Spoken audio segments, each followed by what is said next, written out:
How's my hair? Well, I just thought of it as like having a window into a room Yeah. where if we like forget the cameras there and like all the things we're talking about, like I don't know, maybe someone. Have you ever seen like those hour-long, maybe like 9-hour-long train videos where it's like the whole video is just a train, like being on the train? And it's like 9 hours long, so like some people that have nothing to do, they'll sit there and watch it for like the whole 9 hours. Is it like and the pretend view like they from went on out a of the train. train window? Like the view of the train from like a real train and stuff like that? Yeah, like a real 9-hour train ride. Someone just recorded. Yeah, that's pretty cool. That's what I thought. Where it's like you don't have to listen to all of it, but here it is. And some people have the time, I guess. Because I'd like to take some train rides, but I don't necessarily have access to the train. To take a train ride just sitting here. I think that's beautiful.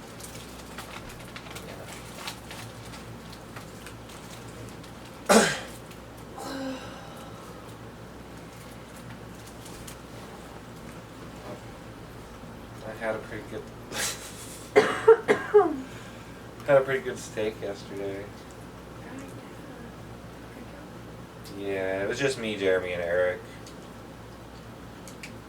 We just hung out. Me and Eric drank beer. And yeah, had a cookout. Jeremy's on like painkillers for his foot, so I think he maybe had like one beer, and I was like, "Oh." He's like, "I can't fix these." Yeah. So yeah, we just drink some beers. I drink a 6-pack of Ziegenbach. The whole 6-pack? Whole 6-pack. Pretty quickly, too. And then I had like half of one of their Keystones. And we ate the steak, and the steak was very good. Big old T-bone or ribeye or something. They got it from Harold's Meat Market, I guess, on the road.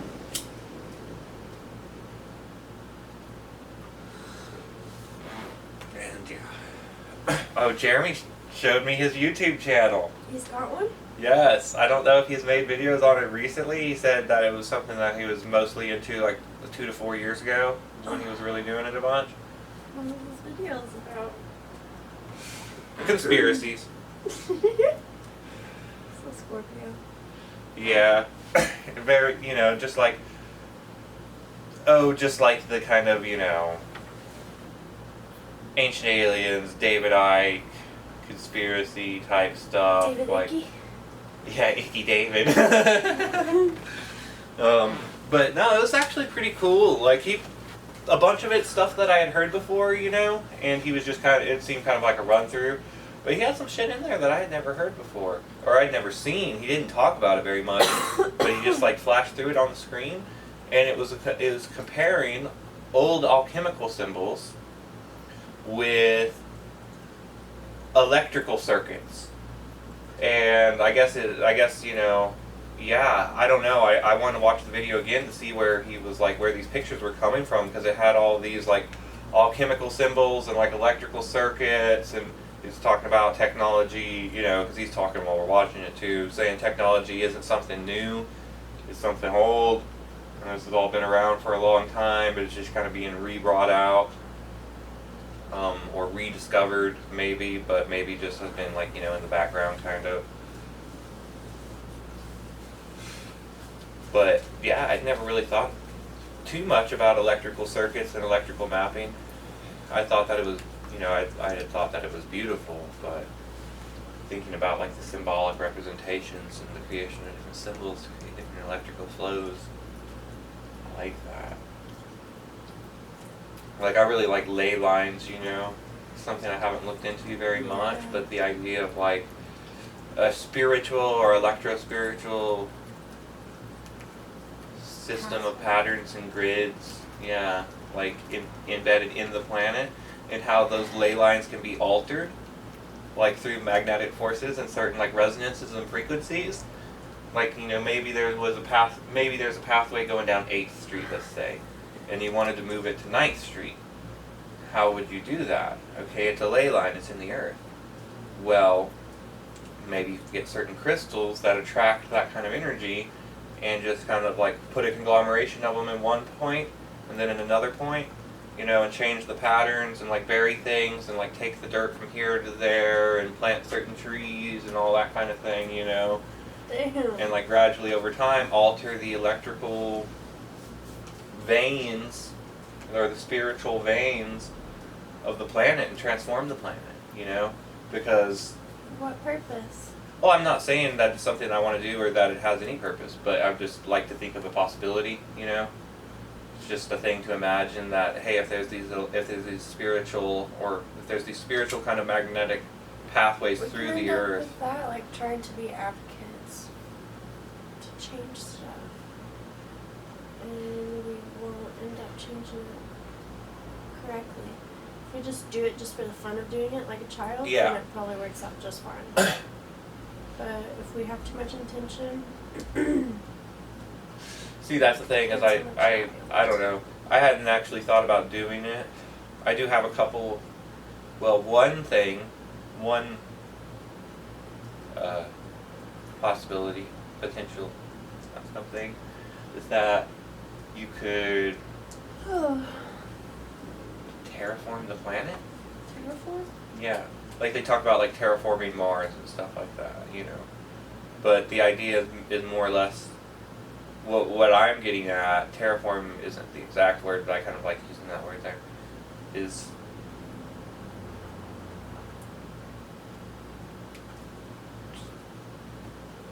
you're not actually changing Earth or like this planet, Gaia, whatever you want to call it, right? But if you altered the ley lines to be similar or to match the ley lines on Mars,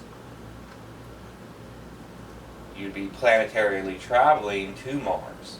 You'd be traveling through a plane, see, and so this planet wouldn't actually change. By changing the ley lines, you're not actually changing anything. You're moving. You're astrally or celestially, you know, you're traveling somehow. It's you that's traveling, right? The planet is what it is. That's its energetic pattern. That's why those lines were there. And changing those lines doesn't actually change those lines. It just moves you to a different place where those lines are different. And so if you altered those lines enough, you know, and maybe you wouldn't have to do it for the whole thing, but if you like got like a little section, right? And like say like 100-mile circle, 100-mile diameter circle, and you altered the energetic lines in that circle to match the energy patterns of a 100-mile circle on the planet Mars, you'd have a portal to Mars.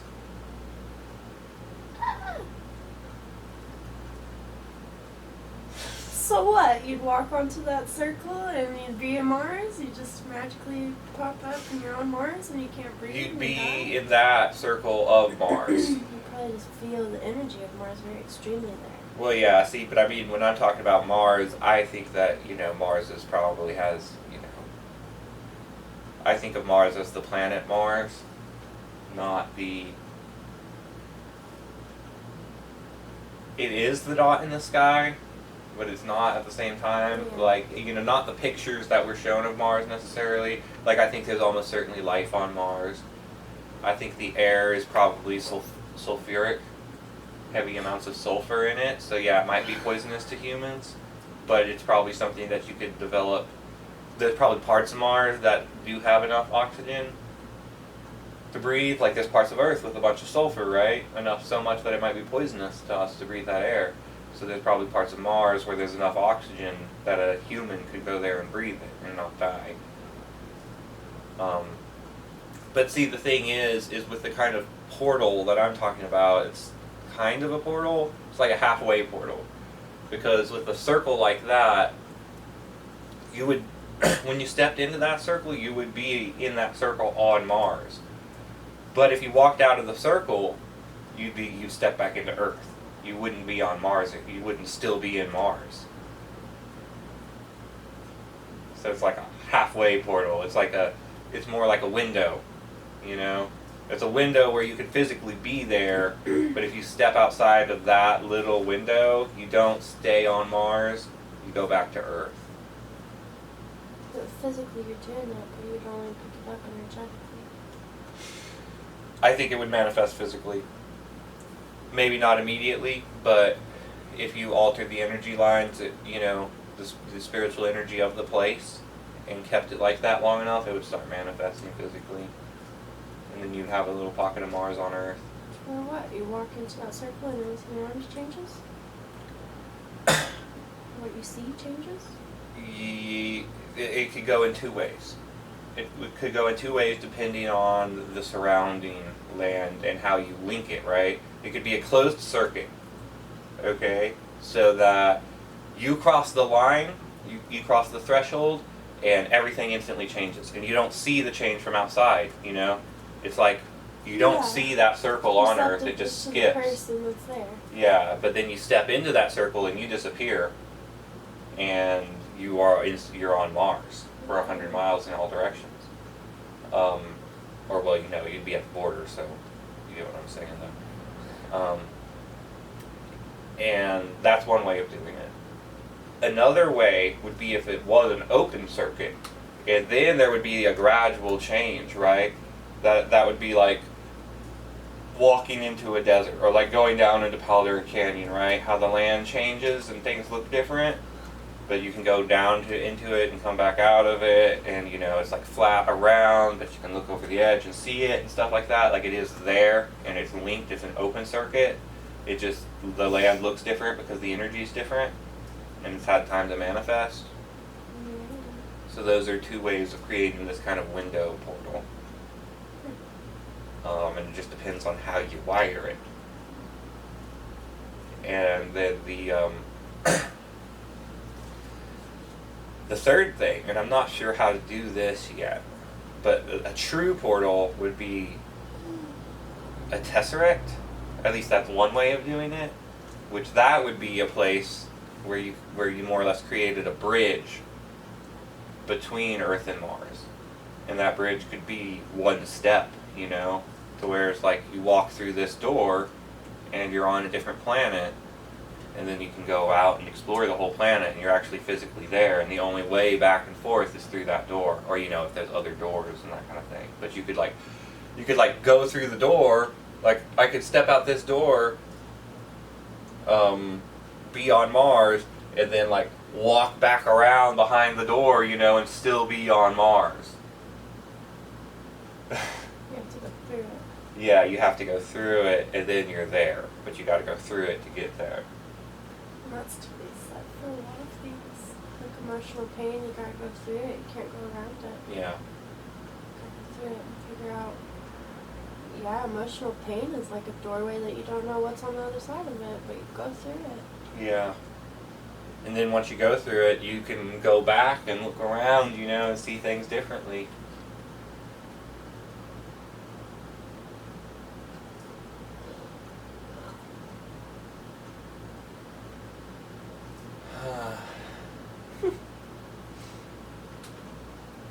I'm hungry. Yeah. You wanna go? Get some food?